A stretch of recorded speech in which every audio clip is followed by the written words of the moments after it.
World express channel के समस्त देश विदेश के दर्शकों का हार्दिक अभिनंदन। आज गोपाल चौधरी जी प्रस्तुत करेंगे सकूबाई की धार्मिक ऐतिहासिक कथा। यह कथा आपके दिलों को छुएगी, बहुत अच्छी लगेगी। हम आमंत्रित करते हैं गोपाल चौधरी जी को। इस कथा पर सारे देश को और सारी दुनिया को गर्व है। नमस्कार। सकूबाई महाराष्ट्र के संत है, वो उसकी कथा आप सुनते हैं आज। अच्छा आनंद आएगा अपना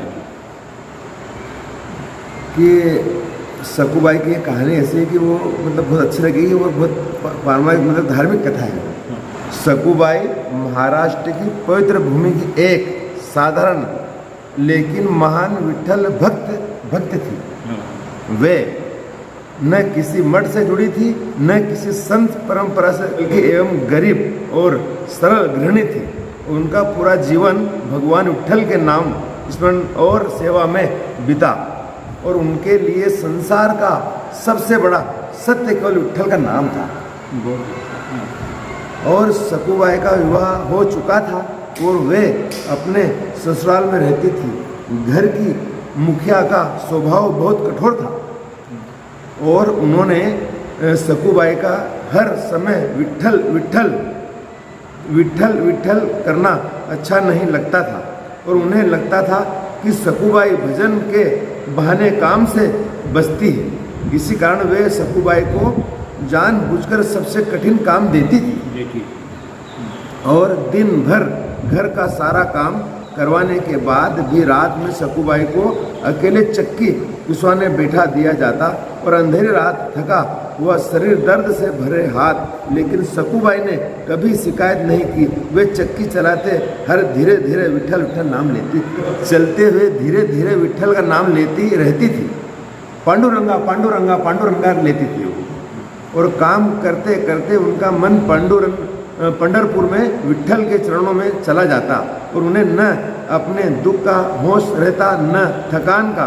उनका विश्वास अडिग था, विठल सब कुछ देख रहे हैं और वही सब संभाल लेंगे।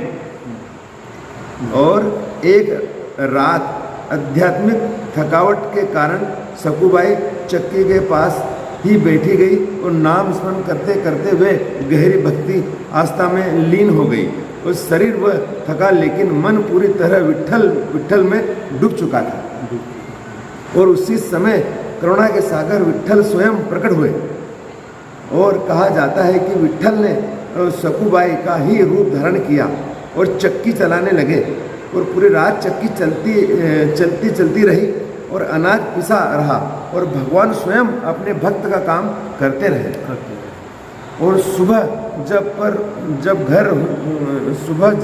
घर की मुखिया उठी तो उन्होंने देखा कि सारा अनाज पूरी तरह पिस चुका है और सकूबाई शांत भाव से बैठी थी, जैसे कुछ हुआ ही नहीं हो। यह दृश्य देखकर घर की मुखिया स्तंभ रह गई और उन्हें अपनी भूल समझ में आ गई कि उनका कठोर हृदय पिघल गया और उन्हें अनुभव हुआ कि सकूबाई कोई साधारण स्त्री नहीं बल्कि विठल की सच्ची भक्त है। और उस दिन के बाद उन्होंने कभी सकूबाई को नाम स्मरण से नहीं रोका और न ही उन्हें कष्ट दिया। और सकूबाई ने कभी अपने जीवन में चमत्कार दिखाने की इच्छा नहीं की। उन्होंने न अपने दुखों का प्रचार किया और न खुद को संत कहा। उन्होंने जीवन भर केवल एक ही बात मानी, विठल का नाम। सकूबाई की कथा यह सिखाती है कि सच्ची भक्ति दिखावे से नहीं बल्कि सहनशीलता से, सेवा और संपूर्ण समर्पण से होती है। और भगवान अपने सच्चे भक्त का काम स्वयं संभाल लेते हैं और उसे कभी अकेला नहीं छोड़ देते। सकूबाई की कहानी अटूट भक्ति है और भगवान विठल कृष्ण की लीलाओं का एक बहुत ही भावुक चित्रण है। यह कहानी उनके जीवन के सबसे प्रसिद्ध प्रसंग विठल का रस्सी से बांधना और बारे में और सकूबाई के कंडे रस्सी की कहानी मुख्य बिंदु है। और भक्त सकूबाई 14वीं शताब्दी की एक महान मराठी संत थी और जो पंढरपुर के भगवान विठल की परम भक्त थी। सकूबाई का विवाह एक ऐसे परिवार में हुआ था जहां उनकी सास और पति बहुत निर्दयी थे। सकूबाई को न केवल शारीरिक रूप से प्रताड़ित करते थे और बल्कि उन्हें विट्ठल की भक्ति या पंढरपुर की यात्रा करने से भी रोकते थे। सखूबाई की बहुत इच्छा थी कि वे वारकरी के साथ पंढरपुर की यात्रा करें, लेकिन उनकी सास ने उन्हें घर के कामों में फंसा रखा था। सखूबाई के कष्टों को देखकर भगवान विट्ठल पांडुरंग ने स्वयं एक स्त्री का रूप धारण किया और सखूबाई के घर पहुंचे। उन्होंने सखूबाई को मुक्त कर दिया और खुद को घर के खंभे से बांध लिया, और ताकि सखूबाई के बदले में वे घर के काम जैसे कंडे थापना, पानी भरना। भगवान ने सखूबाई का रूप धारण करके सारे काम किए और सास ससुर को तब तक कुछ पता नहीं चला जब तक कि वे उन्हें बहुत परेशान करती रहे। स्वयं खुलासा जब सखूबाई तीर्थ यात्रा से लौटी तब तक वे भगवान के प्रेम में विलीन हो चुकी थी। जब उनके सास ससुर को सच्चाई पता चली कि भगवान खुद उनके घर में सखूबाई के रूप में सेवा कर रहे थे तो वे पैरों में गिर पड़े और उन्होंने अपनी गलतियों के लिए माफी मांगी। और यह कहानी दर्शाती है कि भगवान अपने सच्चे भक्त की रक्षा के लिए, उनकी सेवा के लिए खुद को भी मुसीबत में डाल सकते हैं। यदि विश्वास सच्चा हो तो भगवान हृदय लोगों के बीच भी भक्त के साथ रहते हैं। मनुष्य के पास सबसे बड़ी पूंजी अच्छे विचार और अच्छे संस्कार है, क्योंकि धन और बल किसी को भी गलत राह पर ले जा सकते हैं, किंतु अच्छे विचार और अच्छे संस्कार सदैव कार्यों के लिए ही प्रेरित रहते हैं। आनंद उमंग भयो जय हो नंदलाल की, नंद के आनंद भयो जय कन्हैया लाल की, नंद के आनंद भयो जय कन्हैया लाल की, ब्रज में आनंद भयो जय यशोदा लाल की, ब्रज में आनंद भयो जय यशोदा लाल की, हाथी घोड़ा पाल की जय कन्हैया लाल की, हाथी घोड़ा पाल की जय कन्हैया लाल की।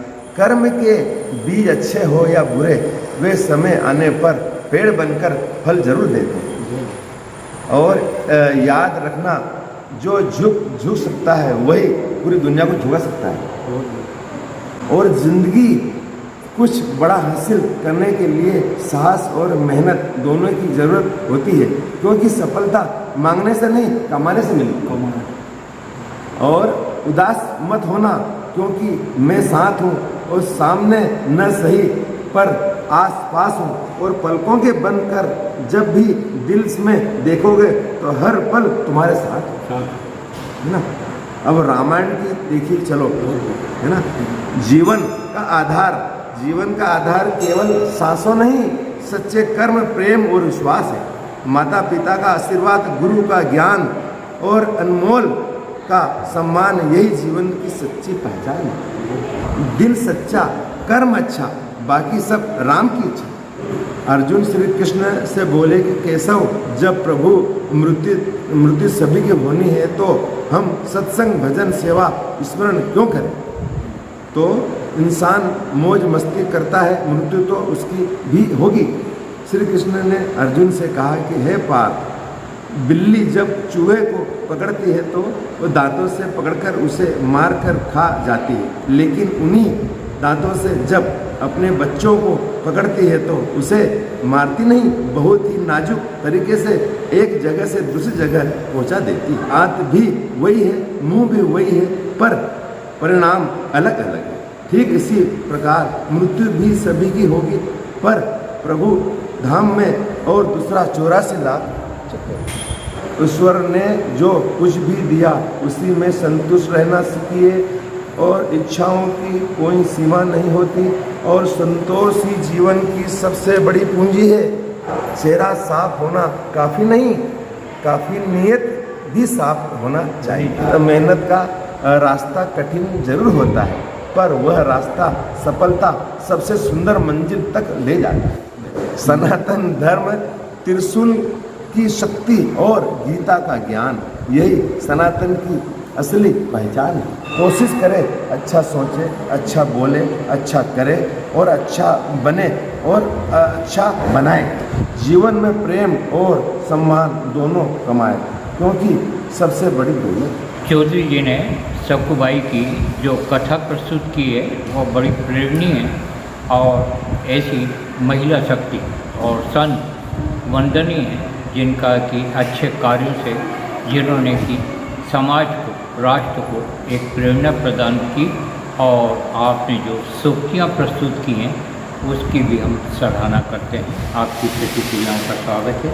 जय हिंद, जय भारत, नमस्कार। श्री कृष्ण गोविंद हरे मुरारे, नाथ नारायण वासुदेवाय। श्री कृष्ण गोविंद हरे मुरारे, नाथ नारायण वासुदेवाय। बोल कृष्ण भगवान की जय, राधा कृष्ण भगवान की जय, वर्धननाथ भगवान की जय, पंडित जी महाराज की जय, दादा की जय हो। जय श्री राम भगवान की जय। जय